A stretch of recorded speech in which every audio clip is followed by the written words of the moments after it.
see you there. I'm Chucky, and I hope you enjoyed my new show. You were probably wondering how it all turned out. Who lived, who loved, who died. The eternal questions explored by authors such as Austen, Shakespeare, Mancini. And speaking of who died, let's review, shall we? I scored 1 electrocution, 1 decapitation, 1 defenestration, 1 exsanguination, an explosion, an awesome dishwasher mishap, a neck break, and 1 beatdown I'm sure you agree the victim 100% had coming. And let us not forget the good old-fashioned stabbings.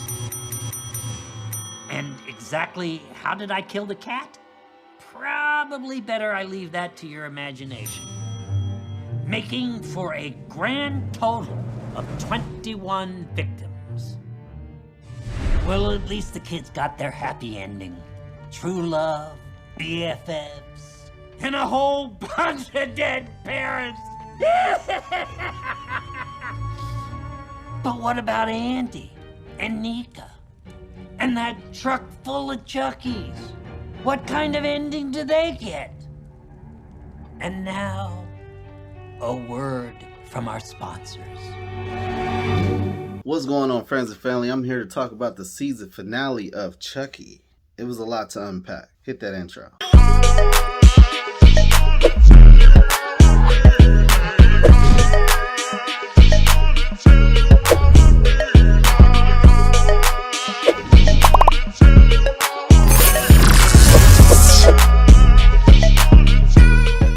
Okay, here to talk about Chucky, the season finale, but I only did episode 1 and 2, so I'm going to talk about points from 3 all the way up until 8. Okay, so I had a lot of questions to, ask, and a lot of questions did get answered. I'm still left with questions that haven't been answered, like from episode either 3 or 4, how the hell Lexi get out of a bedroom that's on fire? Chucky is melted completely. Okay, melted completely. I don't understand how Lexi got out with no breathing problems, no injuries, not a scratch, nothing. The daughter got injured and she was in a coma, but Lexi was like dead in the room with Chucky, like literally in the corner, balled up, door on fire, windows on fire. They didn't explain it. They just skipped over that. What? Another thing, that from an episode that Devin and Jake got together. Now, I'm all for, the relationship, but there was no build up to say that they was interested in each other. Now, we knew Jake liked Devin, but we didn't know Devin liked Jake because he wanted to get like a story for his podcast. But then out of nowhere, now they're together. Gotta be kidding. We need build up. We need a process. We need to know how this relationship became, because he just said, hey, you good? Okay. Let's be together. That ain't how stuff works. Another thing, I feel like the teacher, which is, I forgot her name, but she got red hair. Now, let's go deep into the lore. I ain't seen all the Chucky movies, 1 through Seed, all the way through Cult and Curse. That is awesome. So I'm thinking, like, deep down, now, a lot of people probably thinking this as well. They already referring back to old movies. They talking about Easter eggs. They talked about him having a son. They talked about how many times he didn't kill Tiffany. They didn't talked about a lot of shit, okay? A lot. But wait! There's more! And I'm like, okay, the Tiffany doll showed up in this episode 8. They didn't showed an army of Chuckies, which is crazy. And he basically having a plan to spread all these Chuckies around the world. 70. So I'm thinking, like, why is he doing this? Why is he back? They explain Chucky just into himself. He's just a prima donna. He's into himself and he kills because it's a hobby, really. I mean, he killed his mom. And this is spoilers. I'm just letting you know. This is all spoilers. The show is done. So I'm just thinking, like, throughout this episode, you got a friend in me. You got Junior, which had got manipulated from Chucky. He took that pain, that grief, everything, and had him turn it towards his father. You had a man that always cared about his kid. Maybe he was too hard on him. I get it. Tough love. But he always wanted to see him succeed. He always wanted him to be strong and everything else. Now, this might not be what the kid, Junior, wanted to do, but he's soft. I feel like he's soft. He's soft. You weak-minded fool! His mom passed away. He's grieving. His dad getting drunk. I think like episode 7. It was pretty funny because Chucky was attacking the dad. Like, well, I don't know. Jake's dad, Jake's dad. I can't tell the difference. You're both drinking. You're both losers. The loser twins. That was pretty funny. Also, the episode, because I'm jumping all over the place. The episode that they tasered him. They jumped and put him in a bag. And he was just singing like... I like to be hugged. like, just hilarious, okay? Hilarious. But back to this episode, okay? So, at the same time, he got manipulated. Like, so easy to kill somebody that actually cared for you, actually love you, never beat you. And mind you, Jake has been beaten by bullies. I mean, he's been beaten down by his father, not being accepted that he's gay, just having a rough life. The dad died. Did you see Jake killing everybody? No! He ain't kill nobody, right? I mean, he was gonna kill Lexi, we know this, but he had a change of heart. I mean, I didn't say she deserved to die or nothing like that. I'm not saying that, but damn, at least get your ass whooped. I mean, her impersonate being your dad and then reenacting being electrocuted. Damn! Was crazy. It was nuts. But when it came to other people that needed to be killed, like his cousin, his ex-girl, just Nika, even for Nika, he like decided, do I want to do this? You already didn't cross that line. Now you don't want to kill no more. I didn't understand. I mean, Chucky and Jennifer or Tiffany knew they was gonna have problems because Where the hell did you learn to bake? that's how they are. They got the love-hate relationship going against each other and stuff like that. We all knew that it might be a point in time that Chucky might be jealous. She kissed the daddy of Junior, the uncle, and then she wants to be with Nika, but Chucky is inside her. It's ridiculous. I mean, it's a lot going on in here, you know? But Andy showing up, doing this thing, him and Kyle, they murdering the Chucky dolls. I'm so excited. Like, I'm ready for season 2. Hurry up!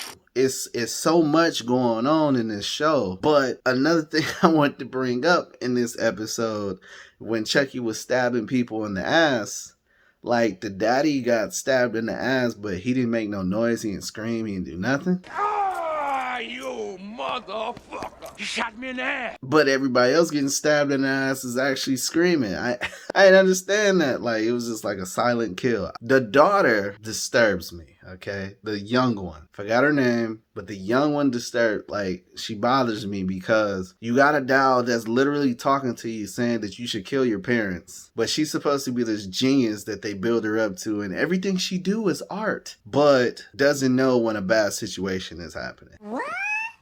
Everybody's running around and screaming and stuff like that. And she like, I just want to watch the movie. The movie's not over. Like, literally have to tell her, like, you gotta leave. They don't understand that. But then you cry because now you know daddy's dead.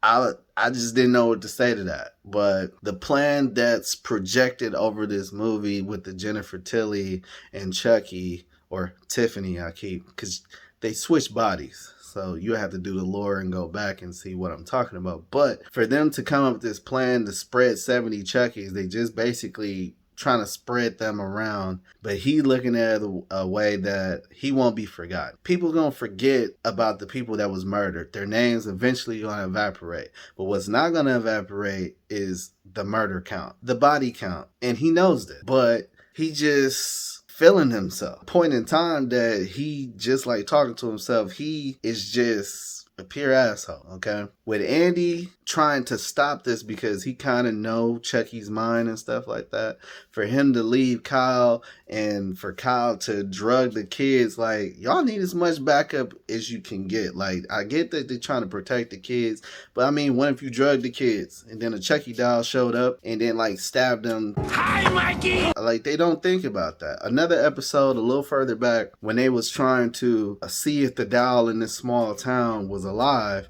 Chucky talked or whatever, he just stood up Andy, and Chucky like, you made me do this, and he just basically shot the doll in the head with the girl just holding him. Now, what if she moved to the left and got shot in the back of the head? It's like a lot of decisions in this show was made. I get it, but you could have killed this little girl. You know what I'm saying? Like, stupid shit. That's what I'm just saying. But I'm just gonna break it down at the end, like with these Chucky things, because we all seen Tiffany show up at the end, the actual doll. And I was wondering where she was, because at the end of Cult of Chucky, it was Nika in there, it was Tiffany in there, and it was Jennifer Tilly, which is Tiffany also, which is crazy. And they was all in the car. Like, we didn't see Tiffany, the doll, period, until the end of this episode. But now you got Jennifer Tilly just still lurking out there. You got Chucky, which is inside Nika, but Jennifer Tilly like fucked her all the way up. I'm talking about basically cut her legs off and her arms off. The hell was that? I gotta let you guys understand. She was already paralyzed before she was born, because of Charles Lee Ray stabbing her mother in the stomach when she was pregnant. So paralyzed her before she was born, came out, terrorized her, sent her to the damn crazy asylum, terrorized her there, then possessed her, and then she wake up and go to sleep, wake up and go to sleep. She either murdered somebody, killed somebody, or don't know what's going on. And then you got another crazy ass lady that cut your legs off, they don't work, but then cut your damn arms off. Now she's handicapped. What kind of shit is that? What is going on? Like, these people are nuts. But I'm breaking it down to a science. I think the teacher is definitely going to be Glenda. For sure. Red hair, the police officer, oh, you had like priors when you was young, this, that, and the third, your hand was all over the murder weapon.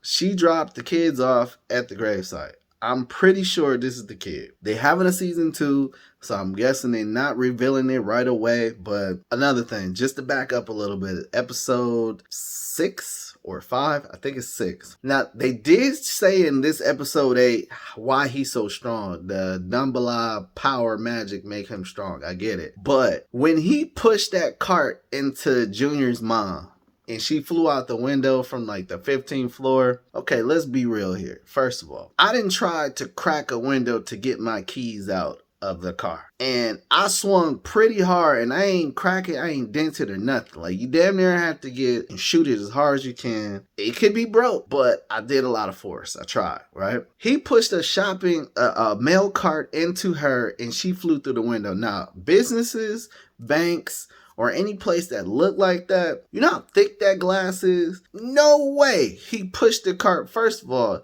pushed the cart into her. And you telling me he pushed that cart so hard, he gave her the impact to fly through a super thick window. It just don't, I don't believe it. I don't believe it. But then, just to connect to that, Junior heard Chucky and them talking about they killed the maid or the babysitter or whatever. He should have put 2 and 2 together and just like, damn, what if he killed my nana? I mean, he just wanted to kill his dad. But we about to rate this.